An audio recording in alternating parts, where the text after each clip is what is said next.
All right. So today we're going to learn how to solve. We're going to learn how using equations can help us with angles or triangles, things like that. But before we do that, we have to learn some vocab. So the first vocab word is called complementary angles, and you should have heard these before. A complementary angle means that if you take two angles and they should add up to 90 degrees.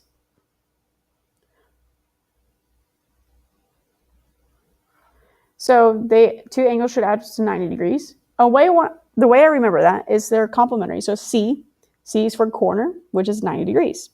Okay, supplementary is when you add up the angles to equal 180. So one way I remember that is S for straight line, which we all know is 180 degrees.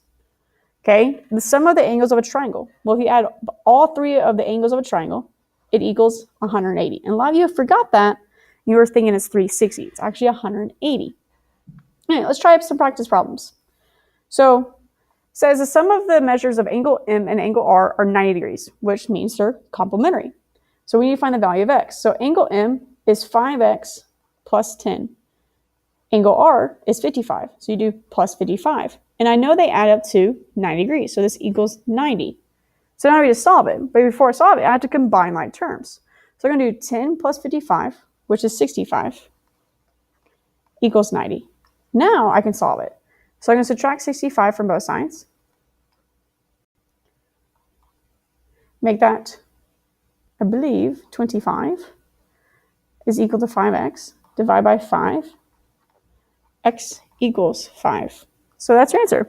Because it's not asking for the missing 8 measure. It's asking for the value of x, which is 5. All right, now you try one.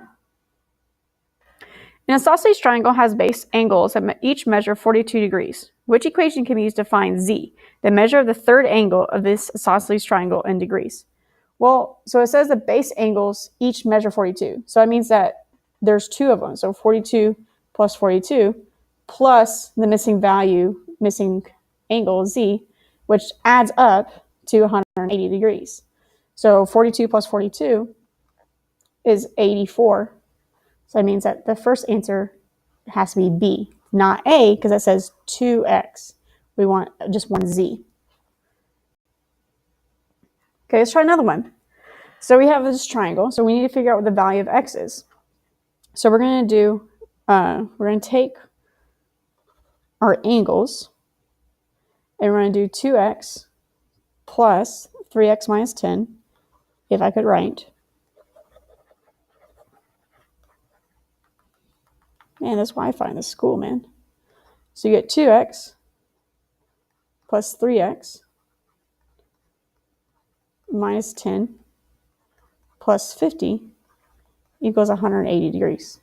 So I'm going to combine like terms. Well, 2x plus 3x is 5x. Minus 10 plus 50 will be plus 40 equals 180. So now we just solve it. Subtract 40 from both sides. You get 5x equals 140. Divide by 5. And x will be 24. So the value of x is 24.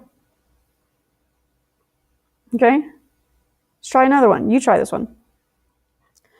So these lines mean that's an isosceles triangle. So it means that these angles down here are the same. So that's an x. So you can do x plus 48 equals 180. So you have 2x plus 48 equals 180. And that's actually all you have to do. You don't even have to solve it. So the answer is A. You should have crossed off C and D because those are set at 360. Hey, so your homework is pick any 3 problems and turn it in when you get done. Thank you, guys.